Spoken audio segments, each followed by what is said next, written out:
오늘 오후 사실 조금 전입니다. 요즘 이분 몸값이 너무 뛰고 있는 것 같지 않나요? 권영세 대통령직 인수위원회 부위원장을 만났습니다. 인수위원회 위원장에는 안철수 국민의당 대표, 부위원장에는 국민의힘 권영세 의원입니다. 권영세 의원은 풍부한 의정 경험과 경륜으로 지난 선거 과정에서 유능하고 안정적인 리더십을 보였습니다.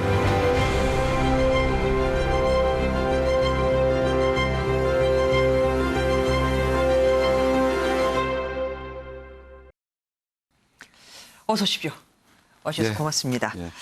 선거운동 하시면서 언제가 가장 위기였다고 생각하십니까? 뭐 저는 개인적으로 그러니까 단일화 얘기가 나왔는데 단일화가 안 되고 있었던 때, 그 무렵이 좀 그러니까 여론조사상으로도 뭐 저희들이 좀 떨어지고 있었고, 그래서 이제 나중에 뭐 아주 곡절 끝에 단일화가 됐습니다만, 그 무렵이 약간 위기가 있었다고 생각을 합니다. 예.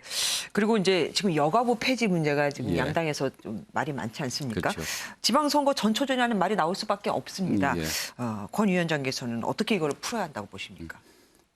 당선인의 생각은 뭐 초지일관 분명하고요. 여가부를 폐지하는데, 근데 여가부 폐지가 바로 어떤 그 여성들이 겪고 있는 어려움에 대해서 외면하겠다는 얘기는 아니고, 예를 들어서 유리천장이 있으면 그거는 깨부셔야 되는 거고요.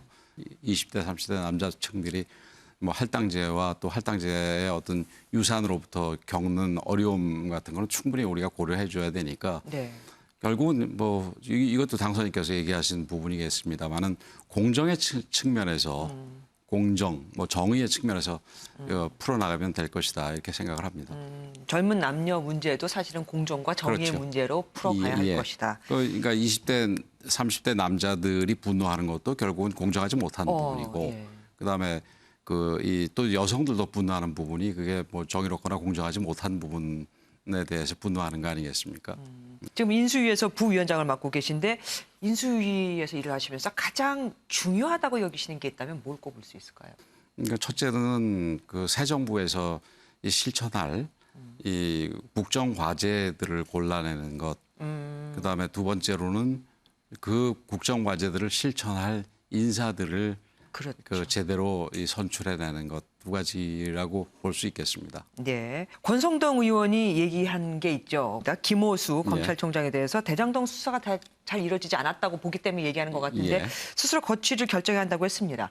어떻게 생각하십니까? 저는 의견을 하시는지. 아직 시간이 남아 있으니까 정치권에서 지금 뭐 특검 얘기가 계속해서 나오고 있습니다만은 특검이 민주당이 주장하는 약식 특검과 우리 당이 주장하는 제대로 된 특검 차이는 견해 좀 차이가 많이 있습니다. 그래서 쉽게 합의가 되기가 어렵다고 보는 만큼 그 시간 동안에 검찰이 제대로 수사 능력을 보여줘서 객관적이고 중립적이라는 거를 보여준다면은 뭐 권성동 의원이 제기하는 그런 거와 좀 다른 길로 갈 수도 있겠죠. 예. 네. 문재인 정부에서 임명된 공공기관, 공기업 인사들이 있잖아요. 이분들은 어떻게 될까요? 임기를 보장해 줘야 할까요? 아니면은 뭐 일각의 얘기대로 사직서를 다 받은 다음에 재신임을 받아야 할까요? 그게 좀 어려운 부분입니다. 사실은 그 내부에서도 그런 논의가 필요하겠습니다만, 네네. 그에 대한 논의가 필요하겠습니다만은 일반적으로 얘기해서는 임기가 있는 사람들을 그냥 내쫓는 거는 좀 문제가 있다고 생각을 합니다. 그러나 네. 소위 정치적으로 임명된 그 직원들 같은 경우는 스스로 잘 거취에 대해서 생각할 필요는 있다고 봅니다. 그리고 지금 앞으로 남은 또 기간 동안 그러니까 예. 한 달여 아마 남았을 텐데 문재인 정부에서 봤을 때는 그 기간 동안에 인사는 우리가 하는 게 맞다라고 얘기를 하고 있잖아요.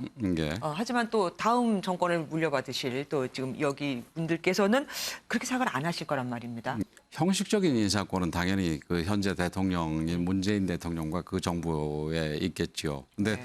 그 인사 어느 부처에 들어가서 일을 하게 되는 건 대부분이 새 정부하고 하게 되는 거 아니겠습니까? 네. 마치는 정부와 새로 출범하는 정부가 그 측 인사들이 잘 협의를 해서 이 권한은 현재 문재인 정부 인사들의 권한을 빌리되 내용은 새 정부의 의중을 충분히 담는 인사가 돼야 될 거라고 생각을 합니다. 이명박 전 대통령 사면 문제도 좀 여쭤볼게요. 어떻게 하는 게 맞을까요? 지금 하는 게 나을까요? 아니면 다음 정부로 넘겨서 하는 게 나을까요?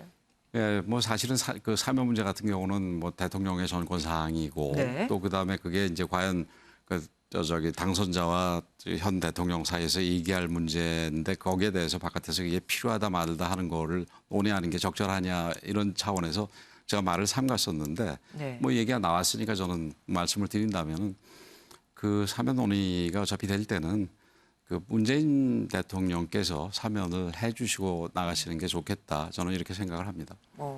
그 일각에서는 김경수 지사 사면하고 같이 이루어져야 한다 뭐 이런 얘기도 있던데요. 글쎄요, 그걸 뭐 저는 좀 별개 문제라고 생각을 합니다. 알겠습니다. 그리고 지금 우리 윤석열 당선인께서는 지역 안배나 여성 안배보다는 능력 위주의 인사를 예. 뭐 진행하겠다고 말씀을 하셨었단 말입니다. 근데 또 너무 한쪽으로 치우치는 게 아니냐는 얘기도 나올 수밖에 없습니다.